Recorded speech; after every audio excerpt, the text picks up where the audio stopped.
அஸ்ஸலாமு அலைக்கும். அல்லாஹுடைய தூதரிடத்திலே ஒரு முறை கேட்கப்பட்டது, அல்லாஹுடைய தூதரை, ஒரு பெண் இருக்கிறாள், 5 நேர தொழுகையை தொழுகிறாள், இரவு வணக்கத்திலே ஈடுபடுகிறாள், நோன்பு வைக்கிறாள், அல்லாஹுடைய பாதையில் தான தர்மங்களை அள்ளி வழங்குகிறாள். ஆனால் இந்த பெண்ணால் அண்டை வீட்டார்கள் நோவினை செய்யப்படுகிறார்கள்.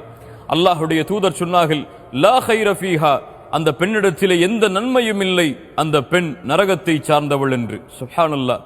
இன்னொரு பெண் இருக்கிறாள், அல்லாஹுடைய தூதரே, கடமையான தொழுகையைத்தான் தொழுகிறாள், அல்லாஹுடைய பாதையில் முடிந்த அளவுதான் தான தர்மங்கள் செய்கிறாள்.